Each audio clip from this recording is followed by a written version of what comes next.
Olá, pessoal. Espero que esteja tudo bem com vocês. E eu tô aqui de novo, nesse novo vídeo, para a gente continuar com o nosso assunto de destilação. Então, vamos começar. A gente ainda tá, então, falando quanto ao número de placas ou número de estágios teóricos em coluna de destilação. Tá? Já falamos sobre o método de Lewis-Sorrell, já falamos e fizemos exercícios sobre o método de McCabe-Tilley e agora chegou a vez do próximo método que nós vamos estudar também para calcular o número de estágios teóricos, que é o método de Ponchon-Savary.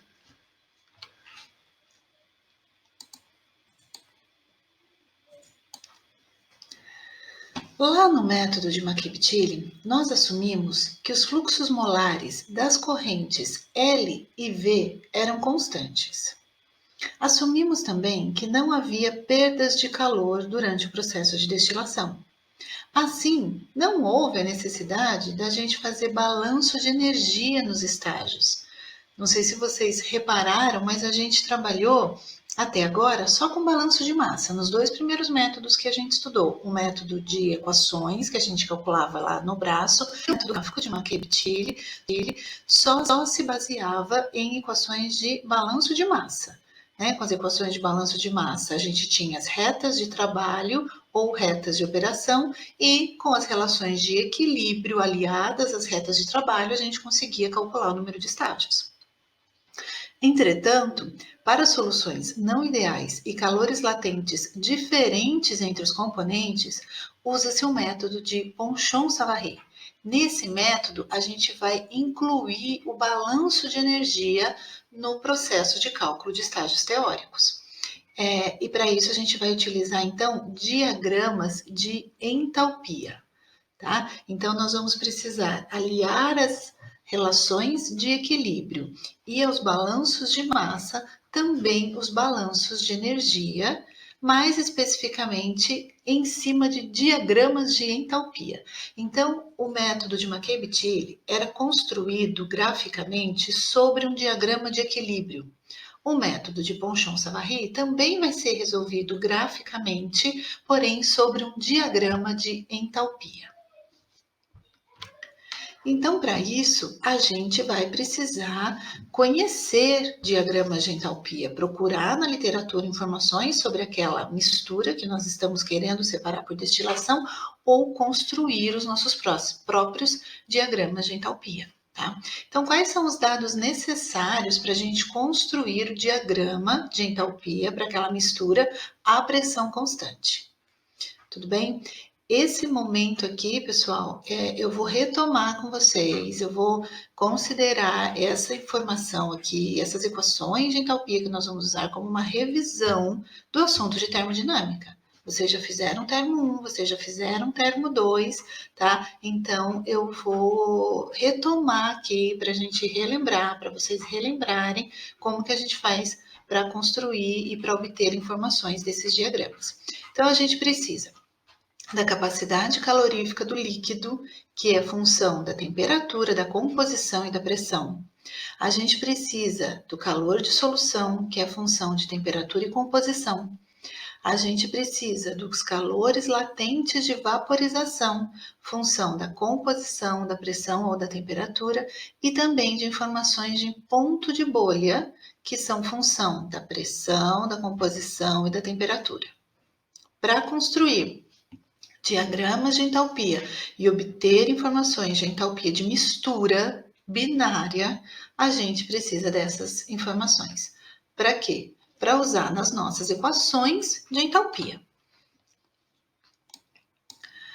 Como que a gente faz, então, para calcular a linha de entalpia de líquido saturado, né? Eu quero construir um gráfico de entalpia, que eu saiba a entalpia para diferentes composições daquela mistura. Não estou falando mais só da entalpia, por exemplo, do benzeno e da entalpia do tolueno, que são substâncias puras. Eu quero saber qual é a entalpia dessa mistura se eu tenho, por exemplo, 30% de benzeno e 70% de tolueno. Se eu tenho 50% de benzeno e 50% de tolueno. E vou fazer isso várias vezes de modo a construir um gráfico, de modo a construir uma linha para diferentes composições dessa mistura A e B. Então, no caso do líquido saturado, a entalpia do líquido, que nós estamos chamando de H minúsculo, vai ser função, vai ter que entrar no seu cálculo a composição do componente A e o seu CP e a sua relação de temperatura, que é a temperatura do ponto de bolha dessa mistura menos uma temperatura de referência. Depende também do composto B. Se eu sei a composição de A e é uma mistura binária, o B é 1 menos XA. CP do B e informação de temperatura do B, que é a sua temperatura no ponto de bolha, a temperatura do ponto de bolha daquela mistura, menos uma temperatura de referência. E ainda um ΔH, aí uma variação de entalpia da solução, que nós vamos desprezar nesse momento, considerar pequena demais em relação ao resto dessa equação, em que há a contribuição do componente A e a contribuição do componente B na fase líquida para o cálculo da entalpia daquela mistura na fase líquida. E para o vapor? Da mesma maneira, a entalpia de vapor aqui nós estamos chamando de H maiúsculo. A gente pode calcular com informações da entalpia referente à composição do meu composto A na solução, na mistura binária, e do composto B. Se eu sei A1 menos YA é YB. E aí a gente depende também de informações do lambda, numa temperatura de referência, do CP do vapor daquele componente A e da temperatura, que é a temperatura do ponto de orvalho da mistura, menos uma temperatura de referência. Todas as informações do composto B também precisam entrar no cálculo da entalpia de vapor dessa mistura, tá? Dessa mistura na forma vapor. Então, atenção, a gente precisa calcular e conhecer um lambda A numa temperatura de referência e o lambda B na temperatura de referência. Nos é conveniente usar essa temperatura de referência como a temperatura de ebulição do componente mais volátil. Para corrigir, então, esse calor latente e levar ele para a temperatura de referência que a gente está estudando para determinada mistura, o lambda daquele componente A na temperatura de referência depende do CP do A, da temperatura de A no ponto de bolha, menos essa temperatura de referência, do seu lambda, menos a parte relativa ao vapor, né? CP do vapor de A e a temperatura, e o mesmo para a substância B, tá? Esse lambda A e lambda B que aparecem aqui na equação são da substância pura, em seu ponto de bolha. Tá? O que a gente está fazendo aqui é ajustando esse calor latente, que é o calor necessário para essa substância mudar de fase, na temperatura de referência que nos interessa para aquele conjunto ali binário, de substâncias binárias. Para praticar um pouquinho isso, eu gostaria que vocês fizessem comigo agora um exercício.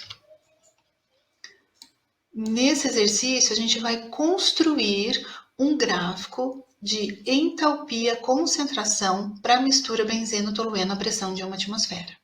Tá? Antes de construir esse gráfico, a gente precisa de informações para nos ajudar a calcular a entalpia para diferentes concentrações. Então, eu fui buscar na literatura e já trouxe esses dados para vocês, para poder fazer o diagrama. Temperatura de ebulição do benzeno, conhecemos, 80 e pouco. Temperatura de ebulição do tolueno, também. CP do benzeno e do tolueno, CP de vapor do benzeno e do tolueno e o lambda do benzeno e do tolueno, tá? De cada uma deles. Vamos chamar o benzeno de A e o tolueno de B, tá? Porque a gente convencionou que o composto mais volátil seria nosso composto A. E convencionamos também que a nossa temperatura de referência seria a temperatura de ebulição do componente mais volátil. Nesse caso do benzeno, aí 80,1. Para construir esse diagrama, então, essa linha de entalpia em função da composição, tanto para misturas na fase vapor, quanto para misturas na fase líquida, eu proponho a gente esquematizar uma tabela que nos ajuda a pensar como esse diagrama pode ser construído, né? Então, eu sugeri aqui 5 pontos num diagrama. E aí a gente une esses pontos por uma linha, criando uma tendência. A gente vai poder perceber uma tendência da entalpia em função da composição. Então, o primeiro ponto seria o ponto de tolueno puro, ou seja, zero de benzeno, que é o nosso composto A. Se é totalmente tolueno, é zero benzeno.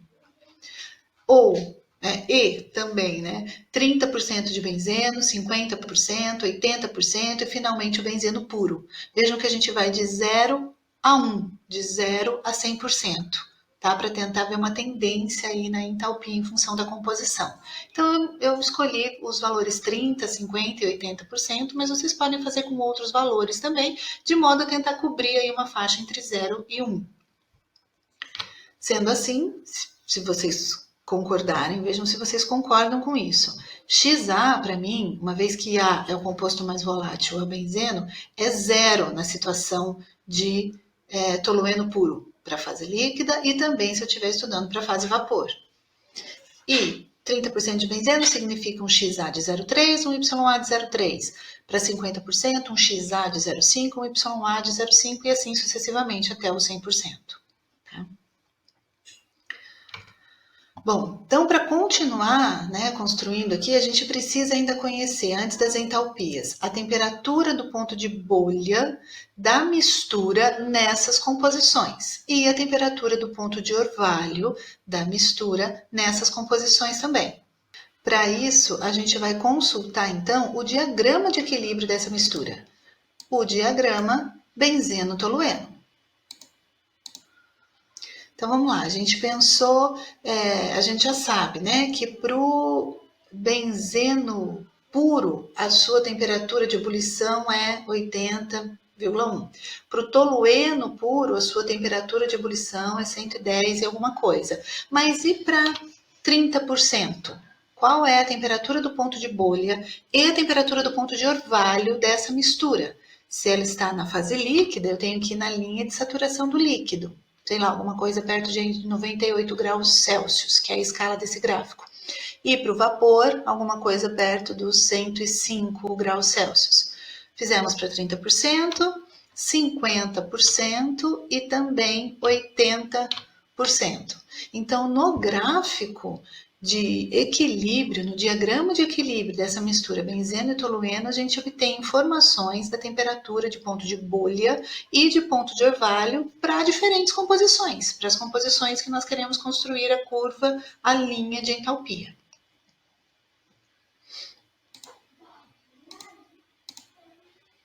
Então, eu posso trazer agora para essa tabela as informações de temperatura de bolha e temperatura de orvalho das diferentes composições estudadas. Tá? Essas são as informações básicas que a gente precisa ter para poder entrar nas equações anteriores de entalpia. Chamamos de H minúsculo a entalpia do líquido, H maiúsculo a entalpia do vapor. Então, com essas informações aqui, é possível a gente usar as equações, e é agora que eu quero que vocês façam, tá? Treinem para esses 5 pontos, coloca na equação, coloca os valores, verifica as unidades, para chegar nesses resultados de qual é a entalpia de uma mistura tolueno, benzeno, 50% de cada um. Esse foi o valor que eu calculei, em kJ por quilomol. Qual é a entalpia de uma mistura na fase vapor de 80% benzeno, 20% tolueno? Esse valor que eu calculei. Tá? Pode ser que os valores de vocês deem ligeiramente diferentes do meu, porque eu fiz na calculadora, o quanto de casas decimais vocês usem, tudo bem. Só percebam a ordem de grandeza. Olha a ordem de grandeza da entalpia do líquido e da entalpia do vapor. Além disso, percebam que como nós escolhemos como referência a temperatura de ebulição do composto mais volátil, a entalpia nesse caso é zero, tá? Lembram lá das aulas de termodinâmica? Valores de entalpia são valores relativos, não são valores absolutos. Normalmente, as tabelas de água, né, substância pura, água, são construídas como temperatura de referência 0 graus Celsius. A água na fase líquida é 0 graus Celsius. Aqui nós mudamos esse ponto de referência, nós escolhemos o benzeno puro, e aí a sua entalpia então ficou 0. E todas as outras entalpias são relativas a esse ponto de referência que nós escolhemos. Tudo bem? Tentem fazer essas contas, tá? Usem as equações, substituam os valores e verifiquem as unidades. Porque o resultado final mesmo nos interessa na forma de gráfico. Né? Adotando aquele ponto de referência, né? Então a gente tem uma situação aqui do benzeno puro sendo 0 a sua entalpia. Vejam que nós podemos construir no mesmo gráfico entalpia, composição, as linhas referente ao líquido, que aqui eu representei em azul, e referente ao vapor, que aqui eu representei em laranja. Tá? Então, nós somos capazes de construir um diagrama de entalpia, composição da mistura benzeno-tolueno. Tá? Com essa informação é que a gente vai poder agora voltar a falar de destilação para calcular o número de estágios teóricos para separar uma mistura benzeno-tolueno, porque o método de Ponchon-Savary, que é um método gráfico, vai ser desenvolvido sobre um diagrama desse tipo, sobre um diagrama entalpia-composição do benzeno-tolueno ou da substância da mistura binária que estivermos estudando. O que eu quero deixar bem claro para vocês, prestem muita atenção. No eixo X desse gráfico, eu leio e tenho informações tanto de XA, que é a composição do componente A na mistura na fase líquida, quanto de YA. Tá? Só que o XA, para mim, se relaciona com a linha azul e o YA se relaciona com a linha laranja. Tá? Então, esses pontos aqui, ó, cada um desses pontinhos, 0%, 30%, 50%, 80% e 100%, né, que nós escolhemos na tabela, que eu escolhi na tabela, eles são assim, 30% de componente A na fase líquida. Em fase líquida, essa é a sua entalpia. 50% de benzeno-tolueno em fase líquida, essa é a entalpia da mistura. 50% de benzeno-tolueno se eles estiverem na fase vapor, essa é a entalpia da mistura, tá? Então, se atentem que aqui a gente lê tanto o X quanto o Y, mas o X está relacionado à linha azul, entalpia de líquido, e o Y à linha laranja, entalpia de vapor. Feito isso, construído o diagrama entalpia-composição, a gente pode voltar para nossa coluna de destilação, porque o método de Ponchon-Savary vai ser resolvido sobre este diagrama. Então, vamos voltar lá para a nossa coluna e vamos sim falar de balanço de massa e de balanço de energia, tá? A gente não vai deixar o balanço de energia de fora, não vamos mais considerar entalpias constantes. Olha lá, nós vimos que o gráfico não é uma linha reta, não ficou uma linha constante no nosso gráfico anterior. Conforme varia a composição dessas substâncias na mistura, a entalpia daquela corrente, daquela mistura não é mais a mesma. Tá? Então, nós não podemos deixar de lado, vamos levar isso em consideração agora na resolução. Então, retomando um pouquinho, ó, na região de retificação, assim como no método McCabe-Thiele, nós vamos construir linhas de trabalho sobre o diagrama entalpia-composição e vamos ter uma linha para a região de retificação, uma linha para a região de esgotamento e uma terceira linha referente à alimentação. Da mesma maneira que fizemos lá no McCabe-Thiele. Tá? Tivemos a reta de trabalho da região de retificação, a reta de trabalho da região de esgotamento e a reta da alimentação. Tá? Aqui nós também trabalharemos assim. Então, essa é um esquema que representa o topo da coluna, ou seja, a região de retificação, e o balanço de massa das correntes envolvidas aqui nessa região. Então, o que entra é igual ao que sai, está entrando a corrente Vn-1, saindo a corrente Ln e também a corrente D do destilado. Tá? Então, a equação aqui, 34 é o balanço global, a 35 é o balanço para componente, retomando e reforçando que o índice se refere à corrente que nós estamos estudando, né, ao estágio que nós estamos estudando, e já se refere automaticamente ao composto A, já se refere ao mais volátil. A gente suprimiu o índice A, mas é o composto mais volátil. Sobre o balanço de energia. Então, antes da gente equacionar o balanço de energia, eu preciso apresentar para vocês uma nova definição, um novo conceito, né? Que é esse calor aqui, ó, pessoal, é o QCD, tá? Esse calor aqui é importante e ele vai ter que ser considerado e entrar na nossa equação de balanço de energia. Ele é, por definição, a quantidade de energia removida do condensador por mol de destilado. Veja, é a quantidade de energia no condensador, esse Q maiúsculo aqui é a energia e o C maiúsculo nos refere ao condensador, por mol de destilado. Isso aqui é a quantidade de destilado que eu estou gerando por hora, né? É o sistema contínuo de operação. Então, por definição, esse Qzinho minúsculo aqui é a quantidade de energia, ele tem unidade de energia por mol. Tem unidade de entalpia, tá? Nunca se esqueçam de verificar as unidades. Então, por definição, isso é o QCD. E ele precisa entrar no balanço de energia lá do condensador, lá do topo da coluna da região de retificação. Vejam, ele está aqui representado pela seta verde, porque o nosso produto de interesse do topo ele é gerado na forma a vapor. Lá no topo tem um condensador que muda de fase, traz para a fase líquida esse componente. Para isso, eu preciso remover calor do condensador. Né? Tem um trocador de calor que remove calor dessa corrente para que o D seja gerado na fase líquida. Então, a energia envolvida na região de retificação, ela entra aqui na corrente Vn-1 e a sua entalpia, e sai na corrente L e lá na corrente D, aliada a essa energia aqui. Então, lá no condensador, eu tenho a energia da entalpia da corrente D mais o QCD, que é a quantidade de energia que foi removida no condensador. Tá?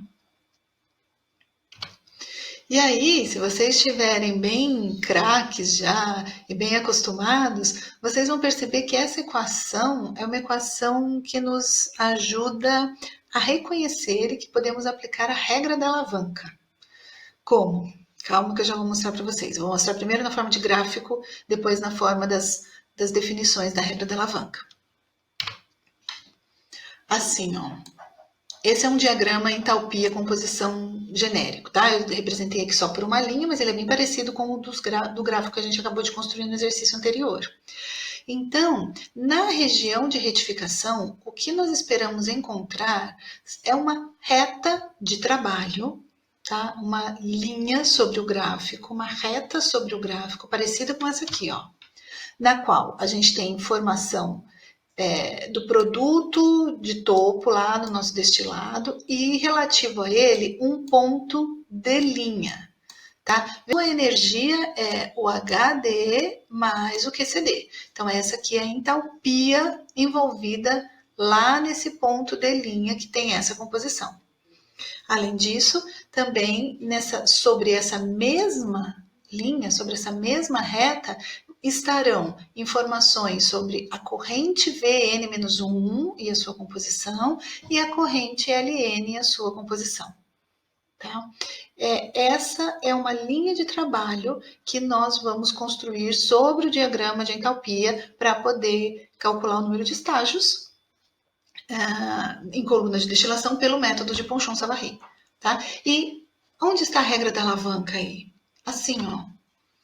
Considerando, então, esse balanço de energia, é verdade a gente dizer que esses pontos de linha, Vn-1 e Ln, são pontos que têm essas coordenadas, tá? De composição e entalpia, e energia e entalpia, e estão sobre a mesma reta.